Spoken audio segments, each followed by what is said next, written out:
একসময় এ পথে প্রতিদিন গড়ে 10 থেকে 11,000 পাসপোর্টধারী ভারত যাতায়াত করত, আর ঈদের সময় সেই যাওয়া আসা দ্বিগুণ হতো। কিন্তু যাত্রীর অভাবে এখন অনেকটা খা খা করছে বেনাপোল বন্দর। এমন দৃশ্য কয়েক দশকেও দেখেনি বেনাপোল। পরিস্থিতি আসলে নড়ছেই না, এমন একটা পরিস্থিতির মধ্যে আমরা চলছি, কিচ্ছু করার নেই, না খেয়ে দিন কাটাতে হচ্ছে, এরকম একটা পরিস্থিতির মধ্যে চলছি আমরা। বেনাপোল স্থলবন্দর চেকপোস্ট এলাকা এখন কোলাহল মুক্ত, নেই যাত্রী চাপ, কাজের খুব বেশি তাড়া নেই কর্মকর্তা কর্মচারীদের মাঝে। ভারত বাংলাদেশের মধ্যে ভিসা জটিলতায় প্রায় জনশূন্য বেনাপোল ইমিগ্রেশন। বান্ডেল থাকলে প্রতি সেনমানিতে টাকা বাঁচবে। বিকাশ সেনমানি বান্ডেল কিনে জিতুন প্রতি লেনদেনে।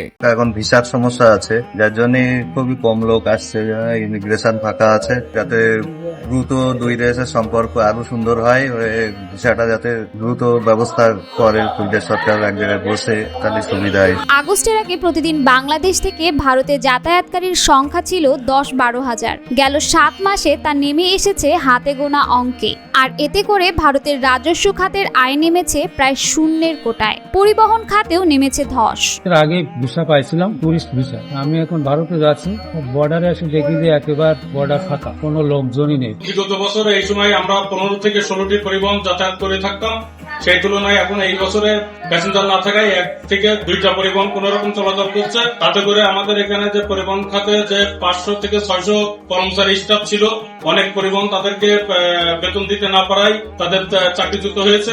সেইসব স্টাফ গুলো খুব অনাহারে আছে। তো আমি সংশ্লিষ্ট কর্তৃপক্ষ, সরকারের এবং আমাদের সংশ্লিষ্ট যেসব কর্তৃপক্ষ আছে পরিবহন সেক্টরে যারা দায়িত্বপ্রাপ্ত আছে উপর মহলে, তাদেরকে দৃষ্টি আকর্ষণ করবো এইসব কর্মচারীদের দিকে একটু সুদৃষ্টি দেওয়ার জন্য। ঈদ উপলক্ষে আগের ভিসা নিয়ে কেউ কেউ যাতায়াত করলেও তাদের সংখ্যা হাতে গোনা। তাদের বেশিরভাগই মেডিকেল ভিসায় যাচ্ছে। ট্যুরিস্ট ভিসা বন্ধ থাকায় এই ক্যাটাগরির যাত্রী দেখা মেলায় ভার এখন। মেডিকেল ভিসার সাহায্যে আমি মায়ের সাথে ঘুরতে যাচ্ছি।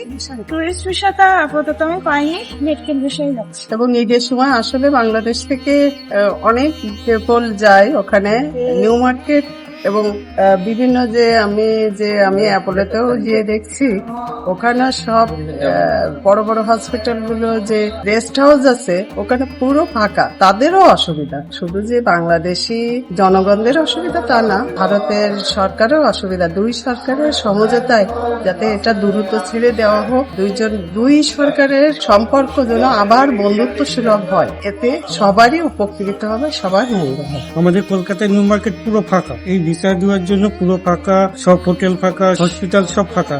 এটা যদি ভিসাটা দেয় তাহলে দুই দেশেরই উপকার হবে, আসা যাওয়া ভালো হবে। এখানকার বাংলাদেশি ওরা প্রচুর মার্কেট করতে যায় কলকাতায়, সেই মার্কেটটা পুরো ফাঁকা। এবার ধরুন আমরা এখন ইন্ডিয়ার এখানে আসি, পুরো ফাঁকা হয়ে যায়, আমরা আসা যাওয়া করি, সেখান থেকে ঈদের জন্য আমরা এদিকে একটু ঘুরতে, এদিকে আত্মীয় স্বজন বাড়ি আসি, আমরাই আসতে পারবো। কিন্তু বাংলাদেশিদের যেহেতু ভিসাটা নেই, ওরা যেতে পারবে না, এটা একটা প্রবলেম। এদিকে বেনাপোল ইমিগ্রেশনকে কেন্দ্র করে ছোটখাটো কাজে যারা জীবিকা নির্বাহ করতেন তাদের খবর রাখারও কেউ নেই।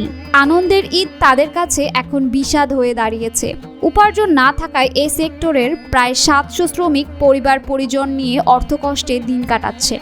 সংকট উত্তরণে সরকারের হস্তক্ষেপ কামনা করছেন তারা। কয় মাস ধরে এই বর্ডারটার অবস্থা এমনই খারাপ, কেউ কোনো খোঁজ নেয় না আমাদের একটিবারের জন্য এসে। কি আর করবো বলেন, খোঁজ নেওয়ার লোক থাকলে অবশ্যই এসে খোঁজ নিত। দুই দেশের পাসপোর্ট যাত্রী বন্ধ হয়ে গেছে, পাসপোর্ট যাত্রী আবার যদি চলাচল করতো তাহলে হয়তো আমাদের ফ্যামিলির জন্য কেনাকাটা করার জন্য কোনো সমস্যাই হতো না। কিন্তু কিচ্ছু পরিস্থিতি আসলে নড়ছেই না, এমন একটা পরিস্থিতির মধ্যে আমরা চলছি, কিচ্ছু করার নেই, না খেয়ে দিন কাটাতে হচ্ছে। বেনাপোল স্থলবন্দরের কর্তৃপক্ষের উপসচিব মোহাম্মদ শামীম হোসেন নাগরিক টেলিভিশনকে বলেন, গত বছরের তুলনায় এবারের যাত্রী চলাচল কম, তবে তিনি আশা করছেন ঈদের ছুটিতে ধীরে ধীরে যাত্রীদের যাতায়াত স্বাভাবিক হবে, আর এই লক্ষ্যে নিরাপত্তা ব্যবস্থা জোরদার করা হয়েছে বলে জানান তিনি। গত বছরের যে ঈদের সময় যাত্রী সংখ্যা ছিল তার চেয়ে একটু কমেছে। এটি কমলেও আমরা যে যাত্রী যাতায়াত করবে তাদের সর্বোচ্চ নিরাপত্তা এবং তাদের নির্বিঘ্ন যাতায়াত আমরা নিশ্চিত করব। ভারত সরকার ভিসা বন্ধ করে দেয়ায় বেকায়দায় পড়েছেন বাংলাদেশি ব্যবসায়ীরাও। ট্যুরিস্ট ভিসা পুরোপুরি বন্ধ, বিজনেস ভিসাও সীমিত করা হয়েছে। ফলে এই স্থল বন্দর দিয়ে আমদানি রপ্তানি বাণিজ্যের ওপর নেতিবাচক প্রভাব দিন দিন মারাত্মক হচ্ছে।